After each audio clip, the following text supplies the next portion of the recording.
Hey guys, what's up? Uh, Another video from me.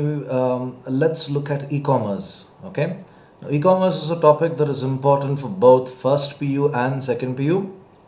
The second PU guys have less content to study than compared to first, but nonetheless, for the units you have 8 marks for the final exam weightage from this unit.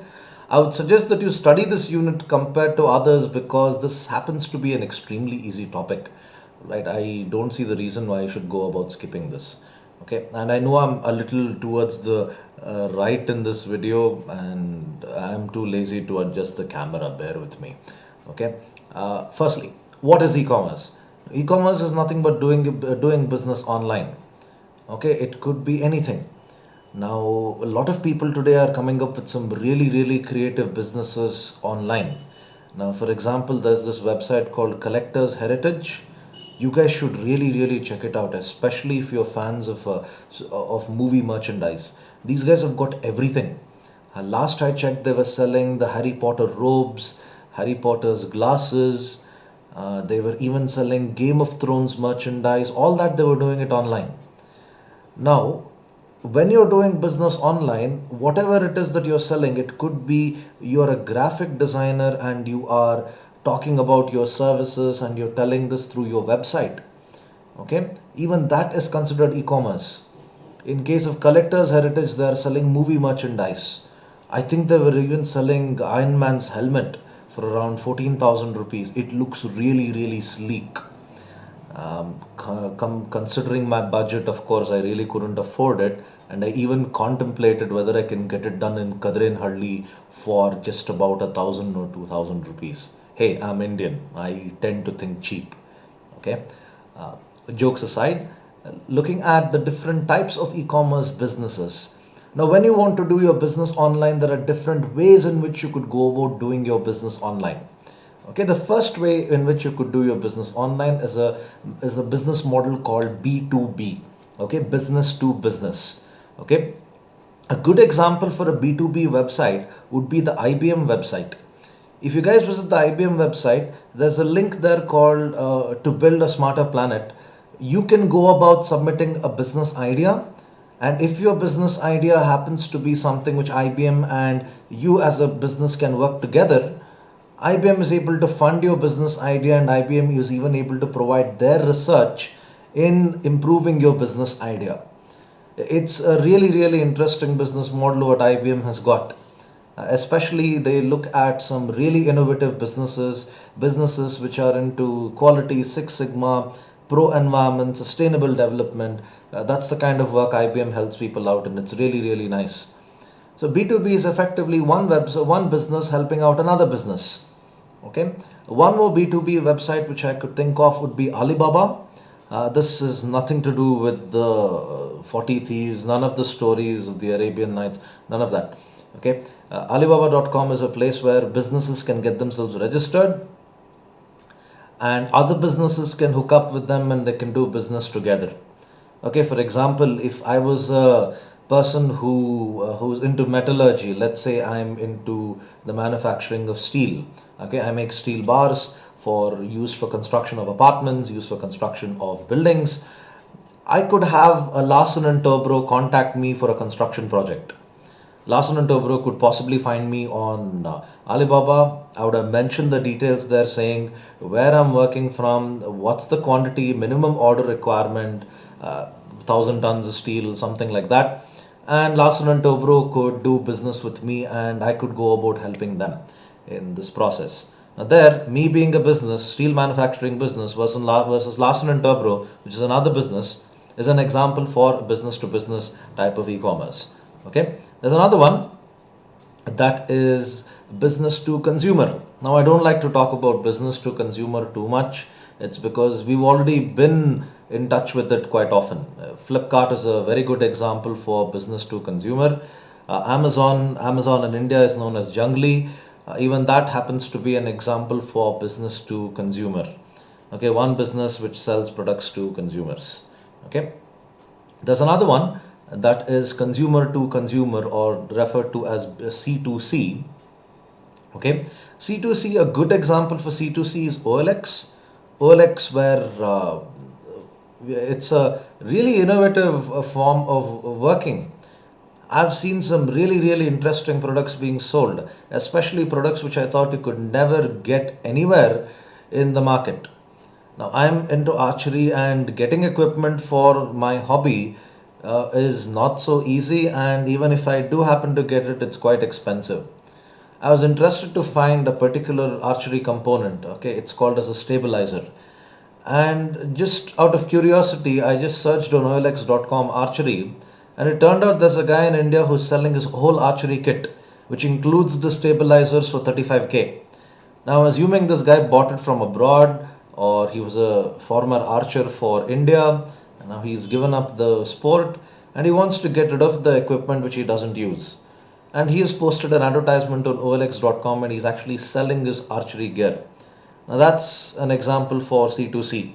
He's not a manufacturer, he's a person who bought it from somewhere, and now he no longer feels the requirement of keeping this, and he wants to go about selling it to me. Okay. Now, a quick recap: business to consumer, and the third one that you have would be consumer to consumer. Okay. Now, why do you go about doing e-commerce rather than a traditional business? Okay, one, the cost factor. Okay, it is one important factor would be the cost. To set up a website will cost you nothing more than 5,000 rupees per annum. Okay, a domain would cost you just about 600, and if you take up the hosting charges, I'm considering a deluxe hosting plan from GoDaddy, and that should be around that should be coming to little over 4,500. So effectively you could do it under 5. Okay, or if you're little being a bit of a cheapo, you could actually do it for less than 2,000. Okay, but I would advise you go for the best and you keep it to about 5. Just 5,000 per annum is all that it costs for you to set up a website. Okay, and contrary to doing a business in, say, in a commercial area, the rent alone would cost you just about 5,000 or maybe 6,000 per week of doing your business there. Okay, this is how inexpensive e-commerce is compared to a traditional business, the cost factor. Okay, secondly, you don't have any problem with managing inventory. All right, that's how Flipkart is able to do it. They don't have to go about displaying their products in any store. Now, when you want to display a product, it is quite expensive because you need to put up shelves, you need to go about putting up lighting, you need to have staff members who can talk to the consumers, and that's how expensive it can get. Inventory cost is something which is very difficult to minimize if you're doing business in the traditional sense. That's one of the reasons why you see institutions like Megamart come out with offers like buy one get two free or buy one get one free. Their objective here is not really to make a quick buck profit. Their objective here is to try and minimize inventory cost. If your product is just idle on a shelf, it doesn't really make any money. So what they do here is they try methods to sell the product as quickly as possible through those different marketing methods. You won't find that as a problem in e-commerce, because technically speaking, you don't have products to be kept on a shelf. They are present in a warehouse somewhere, but keeping it in a warehouse versus keeping it in a showroom, again, that's a big savings and cost you come across in terms of e-commerce. Okay, another benefit. Another cool benefit of e-commerce is the reach that you have when it comes to your business. Now, if you look at vipinmks.com, my website is not just restricted to the students whom I teach in college. Vipinmks.com is in fact available for anyone in the world. Who knows, I could have a cousin in the US who is referring to my website purely out of the research articles which I post sometimes. So I don't have any limitations on whom it can go about reaching. Now compare the same to a guy who owns a restaurant. The number of customers whom he would get would be limited to that locality. For example, if there is a very good restaurant in Cunningham Road, I would not be a customer. because for me that's like 15 kilometers from my place. I would think twice before I go to so far just for a quick meal. Okay, usually in terms of a traditional business, your customers are within a particular radius, say 5 kilometers or 6 kilometers from that radius. It doesn't really extend beyond that. Okay, so three benefits that I've mentioned so far. One, the cost factor. Secondly, the inventory management, and the third one, the reach of customers that you have is in fact quite easy when it comes to e-commerce versus that of a traditional business. Okay, one more important benefit: when it comes to doing business online, marketing is in fact quite easy to do. You have n number of free marketing platforms. You have YouTube, okay, you have Facebook. Facebook up to an extent happens to be free, but the small part of Facebook app is in fact quite wherein you need to go about paying for the marketing costs. But nonetheless, even if I consider the cost of marketing on Facebook, the least amount of money I would have to pay would be just about 40 rupees, and that doesn't even come to 1500 per month in terms of cost. Now, a traditional business, marketing cost in a traditional business is in fact quite expensive. It would run into lakhs together if you're trying to advertise through newspapers, if you're trying to advertise it through radio, or if you're in fact trying to advertise it through those big billboards. Okay. Now, coming to the other concepts of e-commerce, actually, if I'm not wrong, in the first PUC, the unit is named as e-commerce and some blah blah, modern emerging businesses, something like that. Okay. Anyway, you know how lazy I am to look it up in the book, but let's come to outsourcing. Outsourcing, okay. When you talk about outsourcing, it's not always call center work. Okay, call center work happens to be one of the things that people do, but outsourcing is there in many, many cases. Okay, one good example of outsourcing here is you don't really have companies like, say, for example, BSNL, they don't have employees of their own who actually deal with the call center work. They've outsourced it, they've given it off to a third party to take care of those little bits of work. Now, outsourcing is something wherein you take away the non-core activities of your business and you have a third party who will do this work for you. Okay, remember the keywords here: non-core activities. A core activity of a business is one which generates revenue for it. Okay, non-core activities are important, but they don't generate revenue. Okay, but they don't generate revenue. What the business would like to do is focus more on the activity that generates revenue and less on the activity which is important but doesn't generate revenue. Okay. Now, for example, here, Syndicate Bank, the core activity of Syndicate Bank happens to be the banking functions, of course, giving out loans and in fact accepting deposits. The other activities which they happen to have outsourced would be, for example, their net banking work. The payment gateway of Syndicate Bank is not designed by Syndicate Bank. Syndicate Bank has not hired any software engineer, had a contract with them and said, look, develop a website for us so that we can have our customers log in and use the net banking work. What in fact Syndicate Bank has done is they've outsourced the payment gateway and the net banking work to this company called Arcot Systems. Arcot Systems is the one that runs the payment gateway for Syndicate Bank. Now, why did they do this? Of course, Syndicate Bank, being a bank, doesn't really have any knowledge about the world of the internet and designing a payment gateway for its business. So the next best thing they would do is give it off to someone else who is already an expert in this matter. And those guys are going to do this work rather than Syndicate Bank doing this work. That happens to be outsourcing. In fact, in colleges, you would see that the security guards have in fact been outsourced from an agency. Okay, there itself you would go about finding outsourcing. Okay, the college doesn't hire security guards and put them on a payroll. Okay, they have agencies that do this work. Then, What are the different types of outsourcing that you would come across? The first one there is BPO, business process outsourcing. Okay, business process outsourcing is, to put it in a very crude manner, control C, control V work.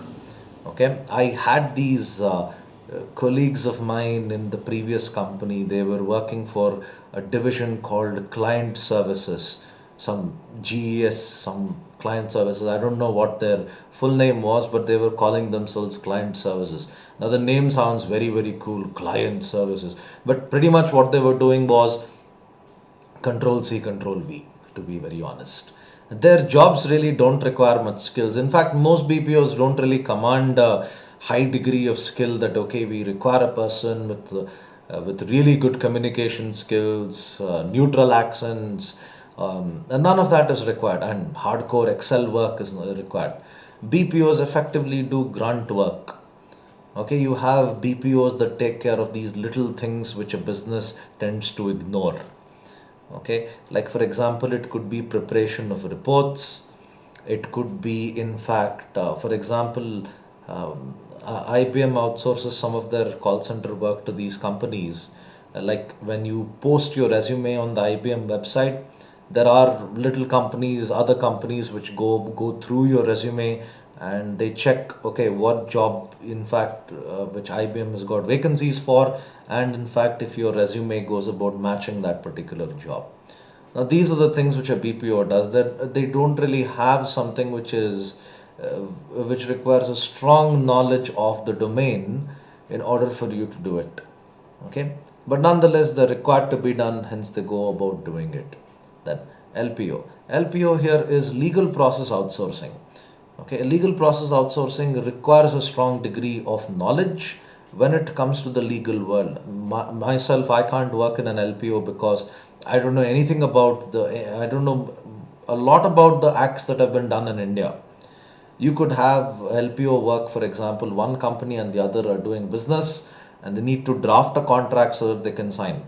Now, you would have an LPO that goes about drafting that contract and these guys sign that agreement. Okay, now that's an example for what an LPO would do, and you would require a great degree of skill to be a part of to be part of an LPO. Okay, LPOs command people who have actually completed their law degrees, unlike BPOs, wherein there are some BPOs wherein they hire people just based on their communication skills and not really based on the degrees or qualifications that they have. Then the last one that you have there would be KPOs. KPOs happen to be knowledge process outsourcing.